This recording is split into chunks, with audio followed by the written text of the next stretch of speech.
White farmers must stay in South Africa, but I won't beg them.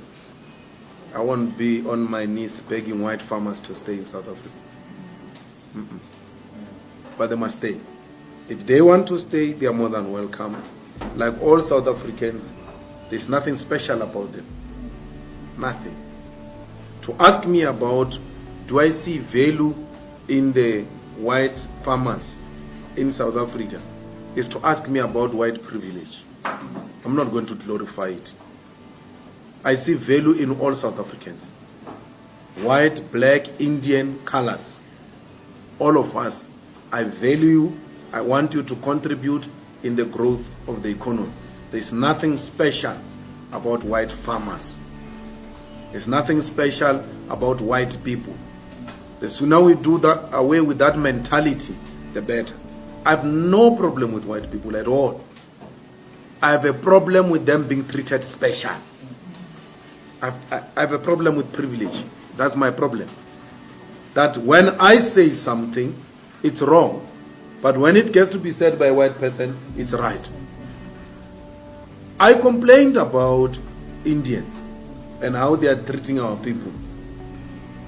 The same way an Indian former constitutional court judge says, when it is said by an Indian judge, it's not a problem. When it is said because they've got a special place in heaven and we are all going to hell. I have a problem with that. I have a big problem with that. That when things are said by certain people of a different color, they are understood. But when I say them, or Dali says them, or any African says them, they are said by an African child who comes from a poor family, a child of a domestic worker. Who's he to tell us? Can't be told by these people. So no one is going to destroy any white farm. No white person is going to be killed or beaten up under the EFF government. It will never happen. But they will have to come down from the high horse and be here with us. What makes the hostility is the inability of our fellow white South Africans to reach out. They don't reach out. They actually create an impression that we are actually owing them an apology. Not the other way around. We are the... I've never met a white person who says, let's preach reconciliation. They don't preach reconciliation. The victims are the ones who are preaching reconciliation. Victims. Because who are begging. I'm not Cyril Ramaphosa, I don't beg them. I will never beg them. They are going to stay here if they agree to be equal to black people. And I can tell you, my brother, I hear your accent. South African whites, they don't fear war. They don't fear blood. They don't fear any land taken from them. They know it will never happen. They fear equality. That's the only thing they are scared of. That they are going to be equal to monkeys. That's the only thing they fear. They know this Malema, they've listened to my talks. They know even when they reported me to Human Rights Commission, there's nothing hate about what this guy is saying. They know that. My crime is to demand an equality. That's a crime I'm committing in this country. To demand that the white minorities must come down from their high horses and humble themselves and work with fellow South Africans. These Africans have got no problem with whites. Actually, they love them too much. Some of them hate me because they think I hate white people. Or, hey, this one is going to make whites go. This one. They hate me for that. That's how much they love white people. They are prepared to sacrifice their own brother in protection of white people. That's how much they love. They have no problem with it. It is white people who have a problem with Africans. They do not see themselves being at the same level with Africans. And it's not only the white farmers, it's not the white managers in the newsrooms, it's not the white editors only.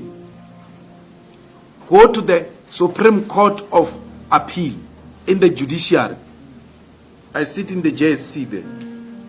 How the white judges in the Supreme Court of Appeal look down at their colleagues at the highest level of educated whites.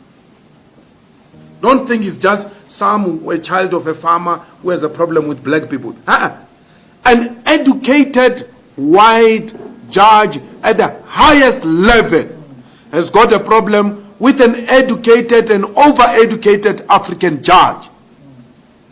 When they write a judgment, they ridicule the judgments of Africans.